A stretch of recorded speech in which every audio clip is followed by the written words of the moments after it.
Alright. My name is Matt Theisen again. I'm going to be doing a presentation today on the Y2K. It's also called the Millennium Bug. Coming up here on January 1st. Probably heard a lot about it. I'm a CIS major here at Ferris. And through extensive research and a seminar down in the Bahamas, I think I'm pretty qualified to tell you about it.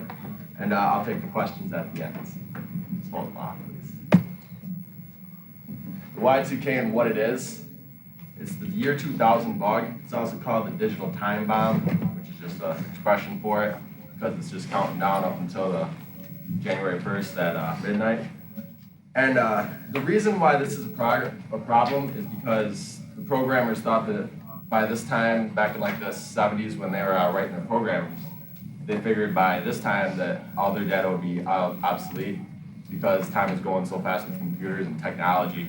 They figured, well, hey, by now they're going to have something new. And they were wrong. But what they did is they had limited storage back then, and they needed like tons of cards to put all their information on, and then where now we don't need all that storage, and what we need storage, but like we're not using it the same amount as they did. And so what they did to save storage and memory space was they used 2-digit code instead of 4-digit code, like I have shown up here, where you'd use like 99 minus 33, well, instead of using 1999 minus 33, which they should have did, but they figured that it wouldn't really matter at the time. They used 99 minus 33, so you get 66. And this is important, like if you got like a retirement fund or like something where somebody's after an age of like 65, then they qualify for some aid or anything like that. So then when you get to the year 2000, instead of where they would be 67 years old, it shows 00 minus 33, and it shows that they haven't been born yet. And then they don't qualify for their aid, and everybody's up. So that's why it's a big problem. And now possible problems, there's 4 main reasons for the big problems. And one reason why there's gonna be problems is because we started too late. They didn't really start looking at it until like 1998. And by then, it was just way too late for them to start. And there's too many computer languages out there. There's BASIC and COBOL and tons of other ones.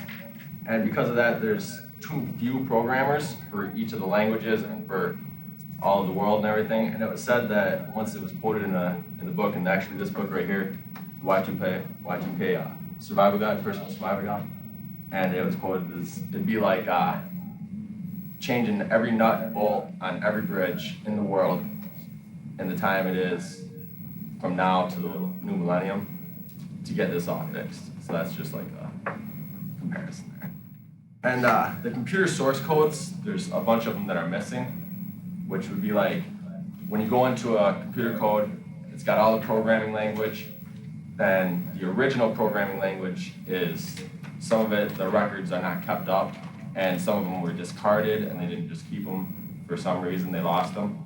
So that makes it another big problem.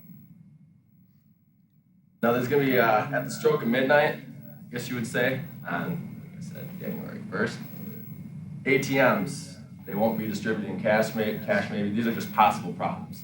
They might not distribute cash. Credit cards, you might not be able to use them. VCRs, they're hard enough to program right now, and they really will be hard to program then because they're only using 2-digit code. Power outages. And from that, like say a city goes out in power like Big Rapids, well, looks like we won't be starting school too early. That's okay, but there won't be any heat and lights, and that'll make it kind of miserable on people. Then say bank, prison, and sewer gates open. It'd be kind of smelly, there'd be a lot of riots, and people would be getting a lot of money for free. No 911, and this will go back to like the prisons, and also regulate into like rioting and stuff like that. So later on I'll touch on what you might need because there is no 911 because people can't call in case there's an emergency. Elevators, don't be on an elevator at about the stroke of midnight. I wouldn't trust it because you might be going up and you might be staying there for a while. Hopefully you can pry the doors open. Hospitals might shut down. The machines aren't working, x-ray machines aren't working, you won't be able to build HMOs, so therefore the hospitals might shut down. Traffic's gonna be a mess because there might be no lights out there in the streets and everything like that. The traffic could be all messed up. There'd be no trains, planes, or ships. Because, I mean, who wants to be on a train when you can't count on your computer system? And same thing for, planes, I should say. Same thing for trains and ships because you're not going to know exactly where you're going. they won't be able to navigate as well. Then, like I said before, there'll be riots. There could be riots, I should say, and looting. So you'll need to, my best bet I would say would be to stay home. No manufacturing plants. They depend on a lot of other sources, and if, say, like the power goes out, then that reflects on the manufacturing plants, which manufacture on which reflects upon the pharmaceutical places, so you won't be able to get your pills because they won't be manufacturing them, and everything will just go one thing into another. Retirees, like I said earlier, with the comparison with the 0, there might be no pension for them, so that's why you need to keep records and stuff. And banks might bust after a while because they can't recuperate in time. So that'd be another big problem. So preparation for Y2K. Get ready. The best thing to start off with is get copies of very important records. They might be wiped out in the computers, maybe just temporarily until they find a way to bring it back up, but maybe it'll be like a while before they can do that, and you'll need them stuff like birth certificates, marriage licenses, baptismal, confirmation licenses, or records. Social security cards, you need that for retirement and everything like that. Financial information is probably one of the most important things. In case you lose any of your financial records, like your stocks, your bonds, your trusts, anything like that, you'd be off the creek without a paddle. That would not be good at all. And records of like military service and deeds, stuff like mortgages and loan agreements. They might be telling you all of a sudden you owe a lot more on your mortgage, and you're just like, well, no, I don't, but then they can't bring it up on the computers. You got a hard copy of that, you can prove it. Membership papers, say you just belong to something like a membership, like at a club or something like that, and you want to lift weights or something like that, just something small. And all of a sudden you go there and they're like, well, you're not in the database. And you got your membership paper right there, show them that you are a member. Medical records. So you need your medical records, therefore, you go in and the doctor's lost their medical records because it was in the computers. Most of them have filing cabinets, which you put them in, but just say they hold all their stuff on the computers, then you'll be able to show them exactly what everything's been wrong with you in case they lose it. And insurance policies, of course, that's going to be very important too. Contracts and other legal documents, they'll be important. You need those. Now you also need a different route of communication. Now I kind of just did a scenario here. Television, it's a bad way to go about getting all your communication. It could be a bad way because it could be government influenced, and the government won't want to cause everybody hectic, and they won't want to make everything unstable. They'll try to keep everything calm, and they'll play it down a little bit. And television, they also try to hype stuff up sometimes, like news stations. They'll just be like, well, you know, this is all happening, and looting and rioting and stuff like that, and it might not be that bad. AM/FM radio is good, and you can get batteries, but then you have to stock up on batteries. But they also have radios out there that are like hand crank radios. That would be great for it. They have solar radios. They have one that runs out of car batteries, so that'll run for a long time. And the best waves are AM waves because they're more clear, and the best time is at night to listen to the radio. And then another good way for communication is scanners. They're just, they're not that expensive, and it's a good way to pick up on any other talk over the air. Cell phones, they're bad because they usually use the same thing as telephones, and most telephone lines will be out. Citizens band, also known as CBs, they're another good way to communicate. Then on to food, preparation, rules for food. You store what you eat is the number one rule, and eat what you store, and then rotate, rotate, rotate, which means like basically once you eat something, then you buy more of it, rotate the new stuff to the back so you're not using the same old food, just in case it's for a long time that there's shortages and stuff like that. It's kind of like a famine or something, then you just move the old stuff to the front and eat that first. And then keep cool and no daylight, of course. You know, you want to keep the food cool and you don't want it to see too much daylight because that'll take the life out of it. And like I said, you want to prevent mold and stuff like that with desiccants, which is they have these like little flavors you can put in like a bucket of whatever you have, and they'll take the oxygen out or it'll take the moisture. Then on to more on food. You want bulk foods.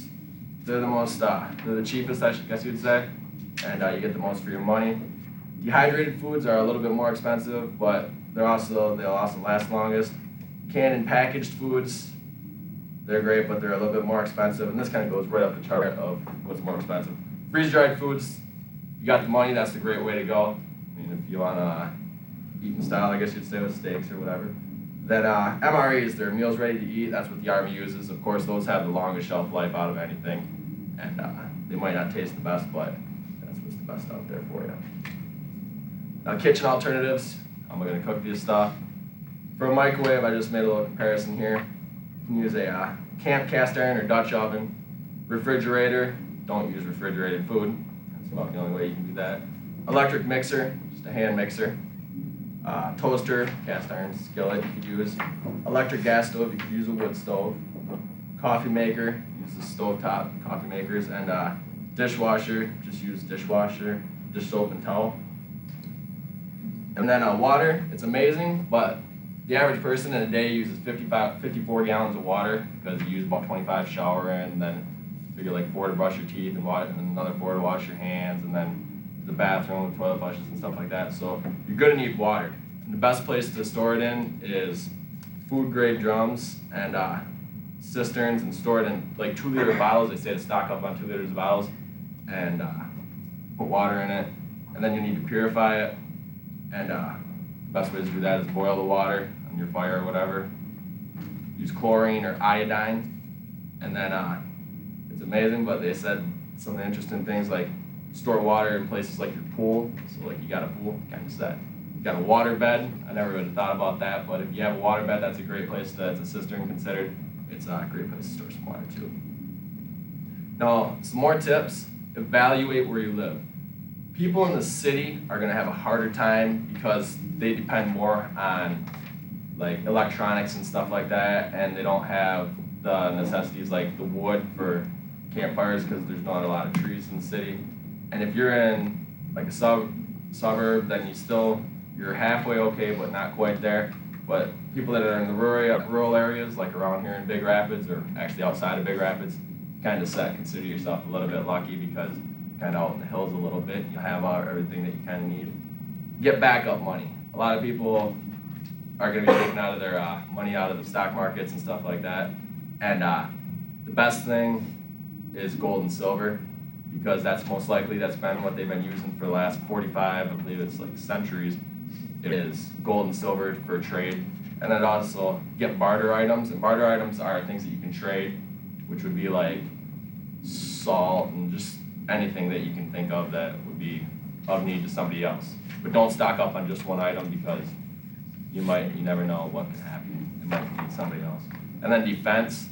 Some people don't believe in firearms, stuff like that, but they've taken firearms away before, the government has, and they can do it again in case there is like a government takeover type thing for a short while. And also, you can take self-defense lessons and stuff like that, just in case there's stuff like rioting and looting of your own property. It'd be very important to have some self-defense. Now, in conclusion, I believe it's better to be prepared for something that doesn't happen than it is to not be prepared for something that does happen. In this case, it's Y2K, it's the year 2000 bug, and it's better to be prepared for it in case it comes and it's a big catastrophe. And if it doesn't come and you are prepared for it, well, then, hey, you have nothing to worry about. Is there any questions?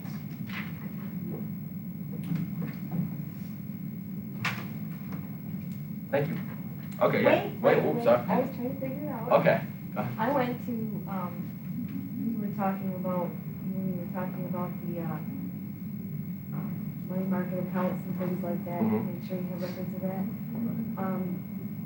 The financial guy that I talked to had a form that you can fill out and send to the government and get your Social Security information. Okay. So that you can mail that in, and they give you a breakdown of all the money you've made since you started working when you were, whatever, 16. Right. And he said that was a good thing to do, and I did send that in. Okay. So that's like she said, you could send a piece, who was it through? It was through financial advisor? Denny Lerner Associates. Okay. Todd Cerny gave it to me.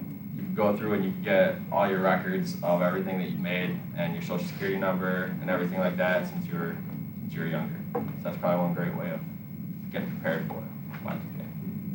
Any other questions? Thanks. And there's tons of resources out there, by the way, too. I mean, like, this book was unreal. In the back of this book, there was over like 200, 300 sources that you can go and just check out stuff on Y2K, and it's updated. They also have like weekly updates and monthly updates on what's to come and recent listings out and stuff like that. So there's tons of sources out there in case you got any information, especially on the internet. Thank you.